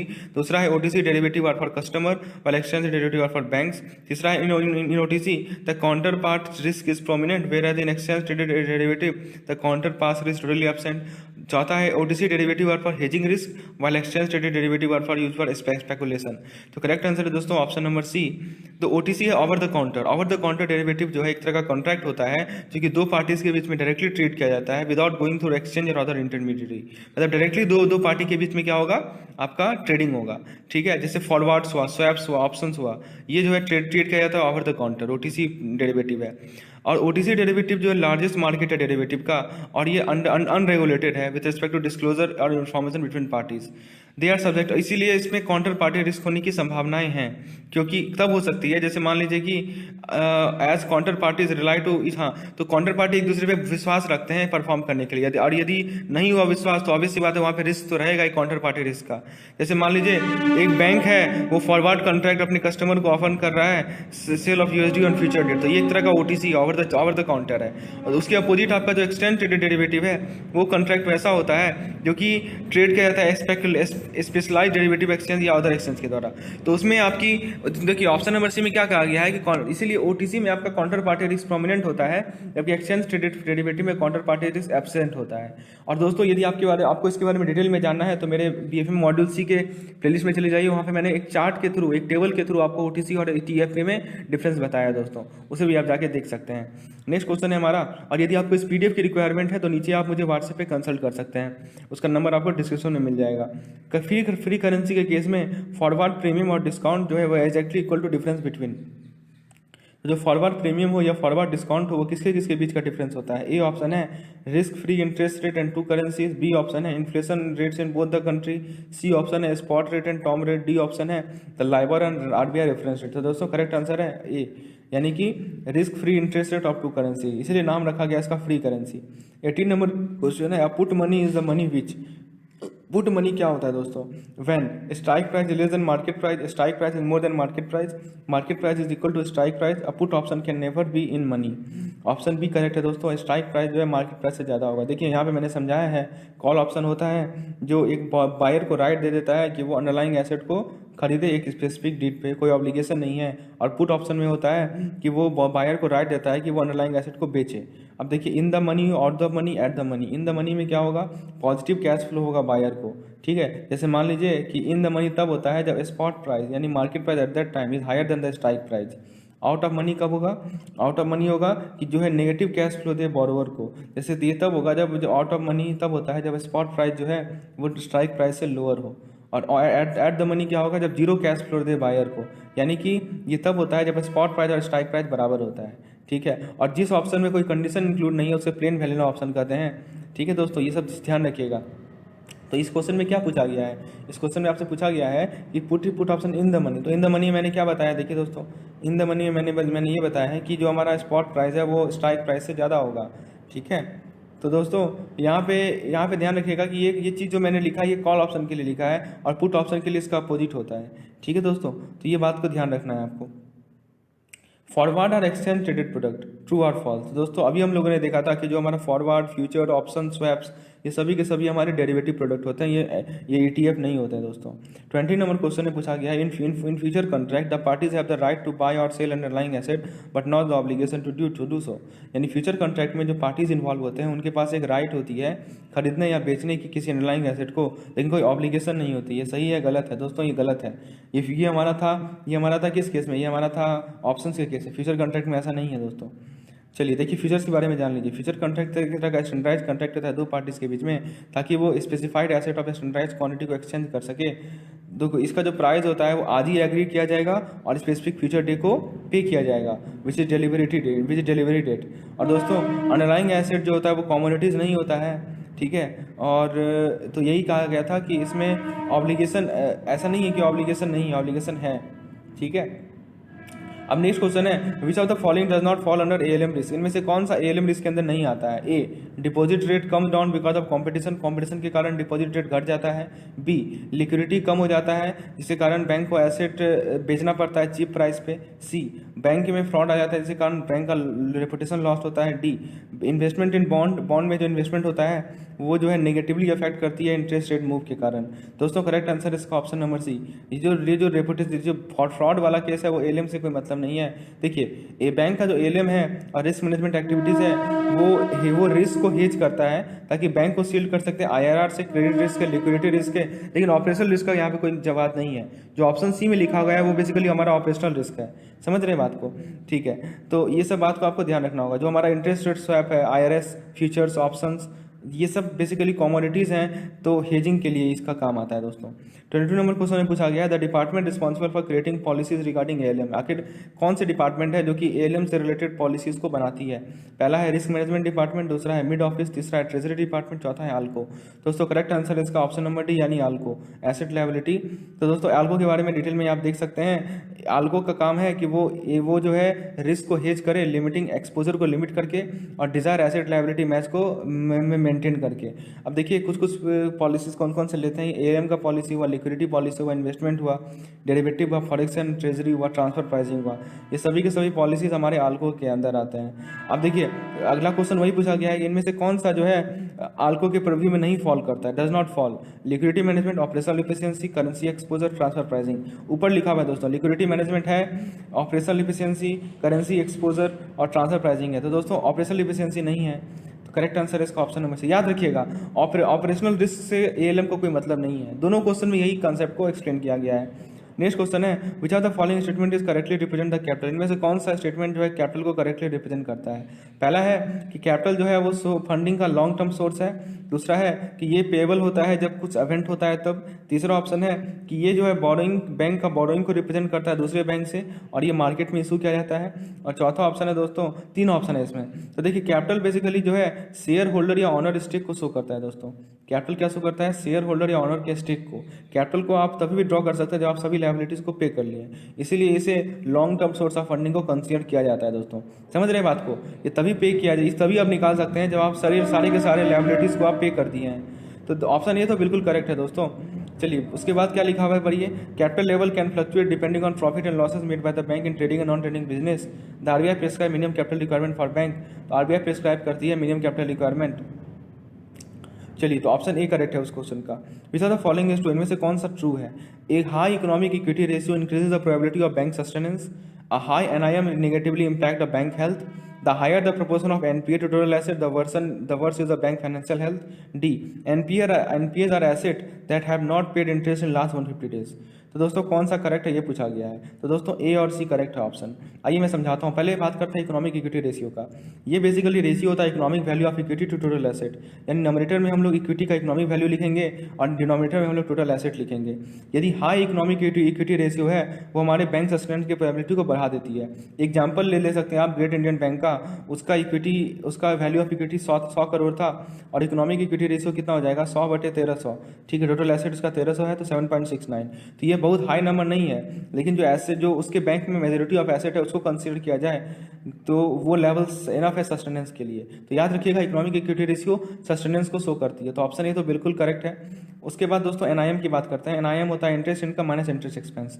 जब एनआईआई को आप परसेंटेज एसेट के परसेंटेज के टर्म में एक्सप्रेस करते हैं तो उसे एनआईएम कहते हैं दोस्तों। ठीक है, तो दोस्तों एनआईआई को जब हम लोग एसेट के परसेंटेज के टर्म में एक्सप्रेस करते हैं तो उसे एनआईएम कहते हैं। एनआईएम जितना ज़्यादा होगा उतना ही बैंक हेल्दियर होगा। और एनआईएम में फ्लक्चुएशन किसके कारण होता है? मार्केट फ्लक्चुएशन इंटरेस्ट के कारण होता है। तो जो मैंने एग्जांपल लिया था उसके इसमें आप देख सकते हैं इंटरेस्ट इनकम हमारा 110.8 और इंटरेस्ट एक्सपेंस हमारा 63 करोड़। तो नेट इंटरेस्ट इनकम कितना हो जाएगा 47.8 करोड़ एनआईआई। और एनआईएम मैंने क्या बताया कि net interest margin divided by net interest income divided by asset है 1300 करोड़ का, तो क्या हो जाएगा 3.67। तो ये अच्छा हेल्दी एनआईएम है। और एनआईएम हाई पॉसिबल तब होता है जब इंटरेस्ट कॉस्ट लो होता है दोस्तों। ठीक है, तो दोस्तों इंटरेस्ट कॉस्ट लो है। अब यहाँ पे क्या कर रहा है क्वेश्चन में कर रहा है कि higher NIM impact of bank है। बिल्कुल गलत है, जितना हाई एनआईएम रहेगा उतना बढ़िया है। ओके, तीसरा है हमारा एनपीए टू एसेट। देखिए एनपीए का क्या है? एनपीए वो एसेट होता है जो कि डिफॉल्ट है या क्लोज टू डिफॉल्ट है, और एसेट डिफॉल्ट तब होता है जब उसका इंटरेस्ट लास्ट 180 दिन तक नहीं मिला है। ठीक है, तो जितना ज़्यादा एनपीए टू टोटल एसेट का प्रोपोर्शन ज़्यादा होगा उतना ही ज़्यादा बैंक के फाइनेंशियल सिचुएशन क्या होगी? कम होगी। सिंपल सी बात है, एनपीए आपका नंबरेटर में है, एनपीए यदि बढ़ेगा तो बैंक की फाइनेंशियल सिचुएशन तो घटेगी ही ना। तो दोस्तों एनपीए वाला जो ऑप्शन है वो हमारा ऑप्शन नंबर डी तो बिल्कुल गलत है, लेकिन ऑप्शन नंबर सी गलत है। सी सही है दोस्तों, ए और सी इसीलिए करेक्ट ऑप्शन है। 26वां नंबर क्वेश्चन देखते हैं। इसमें पूछा गया है कि पॉजिटिव ड्यूरेशन का क्या मतलब है? एसेट लायबिलिटी से ज़्यादा है, लायबिलिटीज एसेट से ज़्यादा है, क्या होगा बताइए। और ये है कि इंटरेस्ट रेट में इंक्रीज जो है वो बैंक को लॉस करेगा या इंटरेस्ट रेट में डिक्रीज जो है बैंक को लॉस करेगा। तो दोस्तों ए और सी ऑप्शन करेक्ट है। देखिए duration gap basically duration asset और ड्यूरेशन लायबिलिटी के बीच का डिफरेंस होता है। यदि मान लीजिए ड्यूरेशन बेसिकली क्या होता है? एक पोर्टफोलियो का सेंसिटिविटी होता है इंटरेस्ट रेट से। ठीक है, एक इंटरेस्ट रेट से सेंसिटिविटी क्या है किसी पोर्टफोलियो का, वो हमारा ड्यूरेशन होता है। यदि हमारा गैप पॉजिटिव है इसका मतलब कि एसेट जो है लायबिलिटी से ज़्यादा है। इसका मतलब क्या हुआ कि यदि इंटरेस्ट रेट किसी भी इंटरेस्ट रेट बढ़ेगा, ठीक है, तो वो बैंक के लिए क्या होगा? नेगेटिव होगा। यदि हमारा ड्यूरेशन गैप नेगेटिव है इसका मतलब लायबिलिटीज एसेट से ज़्यादा है। तो यदि इंटरेस्ट रेट उस केस में घटेगा तो वो बैंक फाइनेंस के लिए डिट्रीमेंटल है। ठीक है, तो दोस्तों इसीलिए आईआरआर मैनेजमेंट जो है तो यहाँ पे भी कर रहा है क्या है कि देखिए पॉजिटिव ड्यूरेशन के बारे में बात की गई है। यदि इंटरेस्ट रेट बढ़ेगा तो वो बैंक को लॉस करेगा, और नेगेटिव ड्यूरेशन में यदि इंटरेस्ट रेट घटेगा तो बैंक को लॉस करेगा। इस बात को ध्यान रखिएगा। Maturity ladder is use to look at cash flow across different time period, manage fraud risk, summarises credit risk, analyse diversification benefit. तो मैच्योरिटी लैडर का करेक्ट ऑप्शन है ऑप्शन नंबर ए। ये जो है कैश फ्लो को look करता है across different time period. आप देख सकते हैं जैसे लिक्विडिटी रिस्क मेजरमेंट है वैसे इंटरेस्ट रेट को भी आप लोग मेजर कर सकते हैं कैश फ्लो को लुक करके, मैच्योरिटी बकेट को लुक करके। आरबीआई ने कैश बकेट को समराइज प्रिस्क्राइब बकेट को प्रिस्क्राइब किया है। अब वो आप देख सकते हैं बगल में मैंने बनाया है यहाँ पे। ठीक है, ये स्टैंडर्ड टेम्पलेट है आरबीआई का। तो बेसिकली हम लोग कैश फ्लो को लुक करते हैं अलग अलग टाइम पीरियड के लिए मैच्योरिटी लैडर के थ्रू। 28 नंबर क्वेश्चन है capital adequacy ratio is use to measure. Capital adequacy ratio यानी सीआर से हम लोग क्या मेजर करते हैं? किसी बैंक की ऑपरेटिंग एफिशिएंसी को, नेट इंटरेस्ट मार्जिन को, एनआईएम को, जो हमारा लॉस है उसके रिस्क को प्रोटेक्ट करने का, और दोस्तों लॉन्ग टर्म स्ट्रेटेजिक प्रॉफिटेबिलिटी को। तो दोस्तों करेक्ट आंसर इसका protection against risk of losses from existing asset. ठीक है, जो हमारा एसेट एग्जिस्ट कर रहा है उसको लॉस नहीं हो जाए उसके रिस्क को प्रोटेक्ट करना। उसके बाद दोस्तों टायर 1 कैपिटल में कौन कौन आता है ये पूछा गया है। Ordinary share, revaluation reserve, statutory reserve, preference share. दोस्तों यदि आपको ट्रिक से याद करना है कैसे टायर 1 के ट्रिक को टायर 1 में क्या कैपिटल आता है उसको ट्रिक से याद करें तो मेरे 29 मॉड्यूल में चले जाइए, मॉड्यूल डी के प्लेलिस्ट में, वहाँ पे आपको मैंने समझाया है दोस्तों। करेक्ट आंसर है A, C and D, ordinary share, statutory reserve और प्रेफरेंस शेयर। देखिए मैंने यहाँ पे समराइज कर दिया है क्या क्या आता है टायर 1 में। पीएनसीपीएस, आईबीडीआई, PNCPS, उसके बाद capital reserve representing surplus arising out of cell proceed of asset, ordinary share, ये सब आते हैं टायर 1 के अंदर। तो ऑर्डिनरी शेयर, स्टैट्यूटरी रिजर्व और आपका प्रेफरेंस शेयर आता है आपका, ठीक है। उसके बाद दोस्तों बैक टेस्टिंग क्यों किया जाता है? बैक टेस्टिंग किया जाता है मॉडल को टेस्ट करने के लिए। दोस्तों हमको लगता है ये जो रिवैल्यूएशन रिजर्व है वो भी आपका टायर 1 का पार्ट है। आपके कमेंट सेक्शन में लिख के बताइए कि क्या ये रिवैल्यूएशन रिजर्व आपका टायर 1 का पार्ट है या नहीं, ठीक है, क्योंकि ये मॉडिफाई किया गया था पिछले साल, क्योंकि आपका 55% डिस्काउंट पे 55% डिस्काउंट पे जो रिवैल्यूएशन रिजर्व है पहले वो टायर 2 में था, अब उसे टायर 1 में ला दिया गया है दोस्तों। इसलिए ऑप्शन हमको लगता है ABCD चारों के चारों सही होने चाहिए। यहाँ पे मैंने लिखना भूल गया हूँ, इसे एक बार आप देख लीजिएगा। उसके बाद बैक टेस्टिंग क्यों करते हैं? मॉडल को टेस्ट करने के लिए, परफॉर्मेंस को रिकॉर्ड करने के लिए, मॉडल रिजल्ट को कंपेयर करने के लिए, actual performance and none of the above. तो दोस्तों बी ऑप्शन करेक्ट है। Capital requirement Basel two accord के कैसे डिफाइन करते हैं? Maximum capital to be maintain, minimum capital to be maintain, capital to be maintain as specified regulatory authority, none of the above. तो दोस्तों इसका answer है capital to be maintain as specified by the regulatory authority. 32वां number question है Basel 1 के according government bond को कितना risk wait दिया गया है? तो याद रखिएगा 0%, गवर्नमेंट बॉन्ड को कोई रिस्क वेट नहीं है। उसके बाद दोस्तों प्रोविजनिंग, जो नॉन परफॉर्मिंग एसेट है उसके लिए जो प्रोविजनिंग किया जाता है वो जो है मिनिमम स्टैट्यूटरी कैपिटल है अंडर पिलर 1 का। तो ये बिल्कुल गलत ऑप्शन है दोस्तों। यदि कोई एसेट सब स्टैंडर्ड कैटेगरी में कितने पीरियड तक रह जाए तो वो डॉटफुल एसेट में चला जाता है। 180 दिन, 90 दिन, 12 महीना और 3 साल। तो दोस्तों करेक्ट आंसर है 12 महीना। कोई भी एसेट यदि सब स्टैंडर्ड कैटेगरी में 12 महीना तक रह जाए तो वो हमारा डॉटफुल एसेट में चला जाता है। 35 नंबर क्वेश्चन है हमारा। अब देख सकते हैं यहाँ पे मैंने समराइज कर लिया है। देखिए एनपीए को 3 कैटेगरी में डिफाइन किया गया है, सब स्टैंडर्ड, डॉटफुल और लॉस एसेट।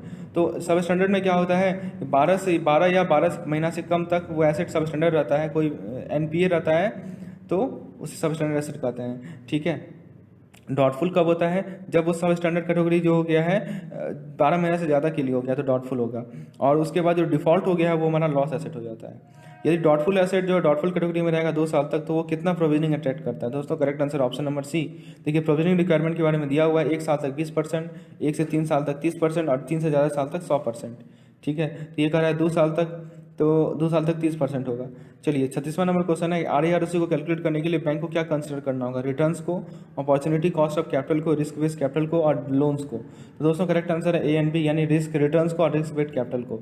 देख सकते हैं RAROC बेसिकली का फुल फॉर्म है, का फॉर्मूला है expected return by risk based capital, यानी प्रॉफिट बाय RC कहते हैं इसे, ठीक है। तो उसको ये इस रूप में हेल्प करता है। तो 2 चीज़ चाहिए RAROC को कैलकुलेट करने के लिए, पहला है हमारा रिटर्न्स और दूसरा है risk based capital. Next question 37 number question. जब किसी बैंक का EVA, ठीक है, economic value of asset that post annual profit of ₹150 crore has risk based capital of ₹1000 crore and whose opportunity cost of capital is 10% per annum. तो EVA पूछा गया है कितना होगा? तो EVA का फॉर्मूला तो पता ही होगा आपको, देख सकते हैं आप। EVA का फॉर्मूला है profit minus R times RC, ठीक है दोस्तों। तो आपको इस फॉर्मूले को यहाँ पुट करना है तो आपका आंसर मिल जाएगा 150 माइनस 100 टाइम्स 10%, तो वो आपको 50 करोड़ आंसर मिलेगा। 38 नंबर क्वेश्चन में है कि यदि कोई एसेट है 120 रुपये का और वो डॉटफुल 2 कैटेगरी में है और रियलाइजेशन वैल्यू ऑफ सिक्योरिटी है 90 रुपया, और यदि FM mention asset doubtful 2 category में ही रह गया तो प्रोविजनिंग रिक्वायरमेंट क्या होगी? तो दोस्तों याद रखिएगा अनसिक्योर्ड के लिए सॉफ्ट होगा, यानी 120 माइनस 90 यानी 30, और सिक्योर्ड पार्ट के लिए 40% होता है। तो 90 का 40% हो गया आपका 36, तो टोटल मिला के आपको 30 हो जाएगा, यानी 30 36 + 30 यानी 66। ऑप्शन सी करेक्ट आंसर है, 66 इज द करेक्ट आंसर। अब देखिए क्या कहा गया है नेक्स्ट क्वेश्चन में कि जो इंडियन के रेजिडेंट होते हैं उनको डिनोमिनेशन जो है INR में ही लेना होता है, कि कितना लिमिट तक? 100, 500। तो दोस्तों याद रखिएगा रिजर्व बैंक ने अलाउ किया है traveller from India and Nepal और Bhutan to carry currency note of ₹500 and 1000। Earlier traveller allow to carry currency note of only up to, ये नया अपडेट है, इसको आप लोग नोट कर सकते हैं। ECEC का फंक्शन कौन सा नहीं है? इंश्योरेंस प्रोटेक्शन ऑफर करना, अवेलेबल अलग अलग कंट्रीज पे इंफॉर्मेशन अवेलेबल करना, एक्सपोर्टर को असिस्ट करना। तो दोस्तों करेक्ट आंसर है बैड डेब्ट से एक्सपोर्टर को असिस्ट करना। तो दोस्तों ये था हमारा 40 क्वेश्चन का सेट। उम्मीद है दोस्तों चीज़ें आपको समझ में आ रही होंगी। एक लाइक जरूर कर दीजिएगा, चैनल को सब्सक्राइब कीजिए और मैक्सिमम से मैक्सिमम इसे शेयर कीजिए। और यदि PDF की रिक्वायरमेंट है तो नीचे आप मुझे WhatsApp नंबर पर कंसल्ट कर सकते हैं। धन्यवाद।